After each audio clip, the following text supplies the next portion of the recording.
Hello ನಮಸ್ಕಾರ friends. ಒಂದು problem ಇತ್ತು, ವೆಲ್ಡಿಂಗ್ ಮಿಷಿನು ಆರ್ಕು ಟ್ರಿಪ್ ಆಗ್ತಾಯಿತ್ತು. ಸೊ ಹೋಗಿ ನೋಡಿದೆ, ಪ್ಲಗ್ಗೆಲ್ಲ ಆಯಿಲಲ್ಲಿ ಡಿಪ್ ಮಾಡಿಬಿಟ್ಟಿದ್ರು. ಸೊ ಅದಕ್ಕೋಸ್ಕರ ಶಾರ್ಟ್ ಆಗ್ತಾಯಿತ್ತು ಪ್ಲಗ್ಗಲ್ಲಿ. ನಾನು ಪ್ಲಗ್ಗು ರೀಪ್ಲೇಸ್ ಮಾಡಿದೆ. ಇವಾಗ ಪ್ಲಗ್ ಕನೆಕ್ಷನ್ ಹೆಂಗಂತ ತೋರಿಸ್ಕೊಡ್ತಾ ಇದ್ದೀನಿ ನಿಮಗೆ, ನೋಡ್ಕೊಳ್ಳಿ. ಲೈನ್ 1 ರೆಡ್ ಹಾಕ್ಕೊಳ್ಳಿ. ರೆಡ್ ಹಾಕ್ತಾಯಿದ್ದೀನಿ. ಕರೆಕ್ಟಾಗಿ ವಿಡಿಯೋ ಮಾಡಿ ಪ್ಲಸ್ ನಿಮಗೆ ತೋರ್ಸೋಕೆ ಆಗ್ತಾಯಿಲ್ಲ. L2 ಎಲ್ಲೋ ಹಾಕ್ಕೊಳ್ಳಿ, ಎಲ್ಲೋ ಲೈನು.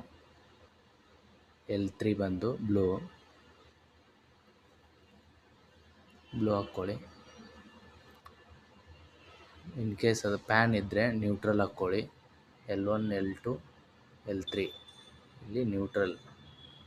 ಪ್ಯಾನ್ ಇದ್ದರೆ ನ್ಯೂಟ್ರಲ್ ಹಾಕ್ಕೊಳ್ಳಿ. ಬ್ಲ್ಯಾಕ್ ವೈರ್ ಬಂದಿರುತ್ತೆ. ಅರ್ಥಿಂಗು ಇಷ್ಟು ಹಾಕ್ಕೊಂಡು ಟೈಟ್ ಮಾಡ್ಕೊಂಡು ಆದರೆ ಆಯಿತು.